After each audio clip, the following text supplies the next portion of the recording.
Hi everybody, Ron Placone here. You're watching another edition of Media Bites. So I had a good time with the live broadcast last time, so I'm doing another one. And like I mentioned before, there should be some new news in the coming weeks. I'm going to make an announcement about that soon, where live broadcast will be a thing that happens much more frequently on my channel. So, might as well practice now. Full disclaimer, I am traveling and I am actually visiting family this weekend, and I'm in a bathroom because that was kind of the best place where I could get the best lighting. Plus, everyone else is asleep. So I'm actually sitting on a toilet. I'm not using it, but I am sitting on it. Perhaps that is a bit metaphorical and a bit poetic. I don't know. You be the judge.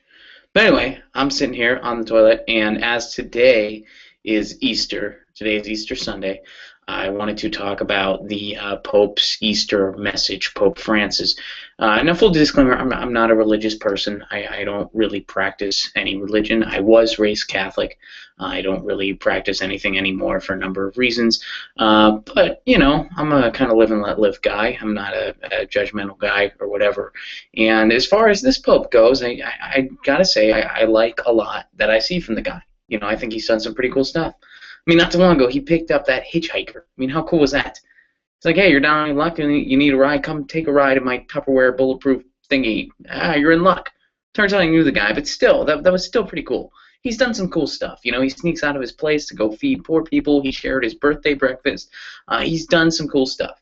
He doesn't live the luxurious life. He chooses to, take cars instead of limos and live a bit more meagerly. I wouldn't be surprised if next month we saw him in the press where it's like Pope Francis just fed some kids that were on a bad acid trip at Bonnaroo. Like he fed them loaves of fish and bread, or loaves of bread and fish, just to be ironic. What I'm saying is, I like the guy. I think he's done some pretty cool stuff.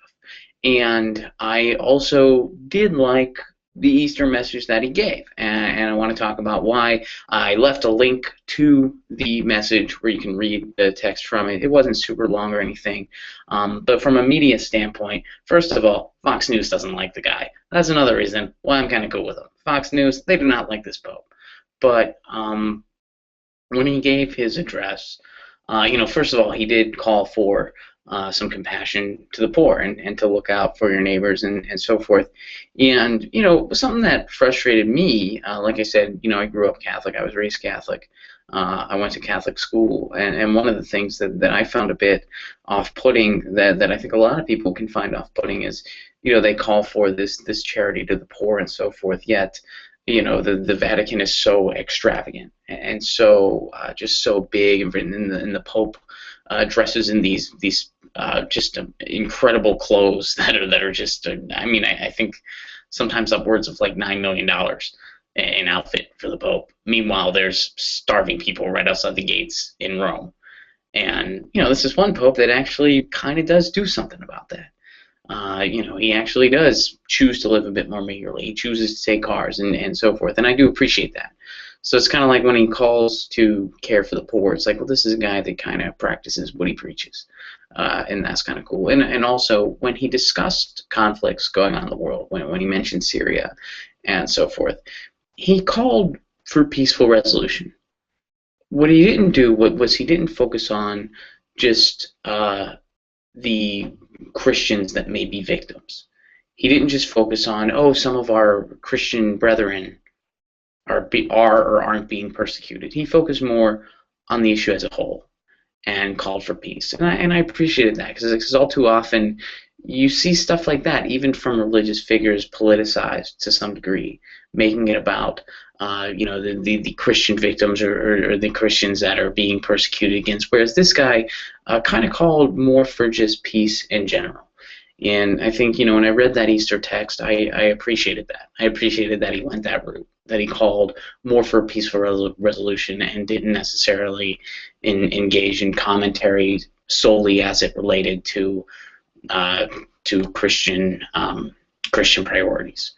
I thought that was cool. I thought that was cool that he's rather than doing that, he focused more on just a peaceful resolution and a call for peace because he is an influential figure.